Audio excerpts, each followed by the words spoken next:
اللہ ہی اللہ کیا کرو، دکھ نہ کسی کو دیا کرو، جو دنیا کا مالک ہے نام اسی کا لیا۔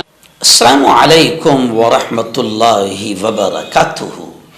دوستو، آج کی اسپیشل نیوز میں بات کرتے ہیں کہ پیارے ملک بھارت کی پارلیمنٹ پر پھر حملہ۔ جی ہاں، سیکیورٹی پر اب سوالیہ نشان اٹھ رہا ہے اور اٹھنا بھی ضروری ہے۔ پورے ملک میں گزشتہ کل پارلیمنٹ پر حملے کو لے کر پورے ملک میں سنسنی پھیل گئی ہے۔ آپ کو یاد ہوگا کہ اس سے پہلے بھی پارلیمنٹ پر حملہ ہوا تھا اور اس کی برسی تھی کہ پھر دوبارہ اسی دن گویا کہ پارلیمنٹ پر حملہ ہوا ہے، اور اس حملے نے پورے ملک کو حیران کر دیا ہے کہ مودی کے راج میں اور امیت شاہ کے راج میں ملک کی پارلیمنٹ بھی محفوظ نہیں ہے۔ اور اب اپوزیشن یہ ڈیمانڈ کر رہی ہے کہ امیت شاہ استعفیٰ دے دے، امیت شاہ ریزائن کر دے، اور مودی پر بھی نشانہ سادھا جا رہا ہے۔ تو اب آپ ذرا کمنٹ کر کے بتائیں کہ کیا امیت شاہ شرم کے مارے استعفیٰ دے دے گا؟ کیا نریندر مودی استعفیٰ دے دیں گے؟ میری تو رائے یہ ہے کہ امیت شاہ اور نریندر جی مودی انہوں نے بے غیرتی اور بے شرمی کی چادر، بہت موٹی چادر اوڑھ کے رکھی ہے۔ جب منی پور 6 مہینے تک جلا تب انہوں نے استعفیٰ نہیں دیا۔ جی ہاں، جب ہمارے جوان بارڈر پر مارے گئے تب انہوں نے استعفیٰ نہیں دیا۔ جب کورونا کے وقت میں لاشیں ندیوں میں تیرنے لگی اور لاشوں کو کتے کھینچ کر لے جانے لگے تب ان کو شرم نہیں آئی، تب انہوں نے استعفیٰ نہیں دیا۔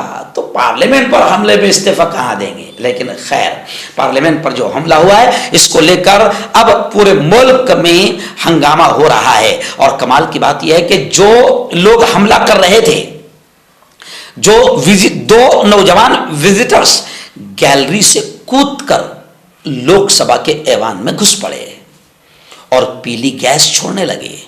آپ تصویر میں دیکھ سکتے ہیں کہ گیس اڑ رہی ہے، اور وہ دونوں نعرہ لگا رہے تھے کہ تانا شاہی نہیں چلے گی، آمریت نہیں چلے گی، تانا شاہی نہیں چلے گی۔ اب ظاہر بات ہے کہ حملہ کرنے والوں کا بھی ڈیمانڈ یہی ہے کہ ملک میں تانا شاہی جو چل رہی ہے وہ نہیں چلے گی اور نہیں چلنا چاہیے۔ تو لوگ یہ کہہ رہے ہیں کہ تانا شاہ جو حکومت بنی ہوئی ہے اور جو ہٹلرانہ انداز میں اپوزیشن کو دبانے اور کچلنے کا کام کر رہی ہے، اور جو تانا شاہی انداز میں ہٹلر بن کر باقاعدہ CBI اور ED کے ذریعے سے اپوزیشن کو کچل رہی ہے، اور ملک کے اصل مدے بے روزگاری، آتما ہتیا، کسانوں کی آتما ہتیا اور موب لنچنگ اور بڑھتا ریپ، مہیلاؤں کی بے عزتی، مہیلاؤں کا ریپ، مرڈر، قتل، یہ تمام جو اصل مدے ہیں، مہنگائی جو اصل مدے ہے، یہ تانا شاہ اور یہ ہٹلر حکومت جو اصل مدوں سے دھیان ہٹانے کی کوشش کر رہی ہے اور ملک میں ہندو مسلمانوں میں نفرت پھیلا کر ہٹلرانہ اور تانا شاہی انداز میں حکومت چلا رہی ہے، تو وہ دونوں گیلری میں پیلی گیس چھوڑنے والے وہ دونوں نوجوان یہی کہہ رہے تھے کہ تانا شاہی نہیں چلے گی، تانا شاہی نہیں چلے گی۔ بتایا جا رہا ہے کہ یہ جو منصوبہ بنایا گیا تھا، ان منصوبہ بنانے والوں میں 6 نوجوان شامل ہیں۔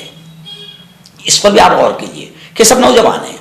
ایکچوئل میں مودی سرکار اور امیت شاہ کی تانا شاہی اور گنڈا گردی سے نوجوان بھی پریشان ہو چکے ہیں، کیونکہ نوجوان لاکھوں روپے لگا کر اپنی کھیتی باڑی بیچ کر ان کے ماں باپ ان کو ڈگریاں دلا رہے ہیں، پڑھا رہے ہیں، لیکن اس کے بعد ان کو نوکریاں نہیں ہیں۔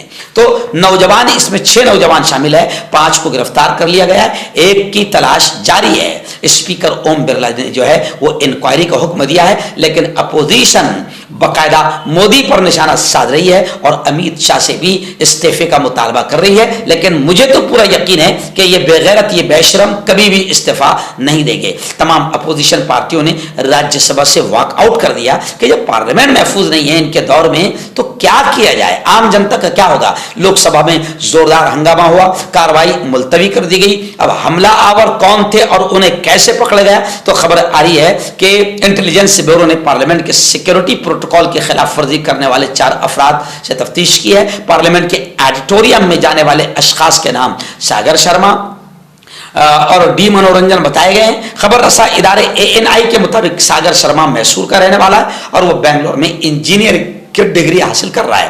دوسرا شخص بھی میسور کا ہے۔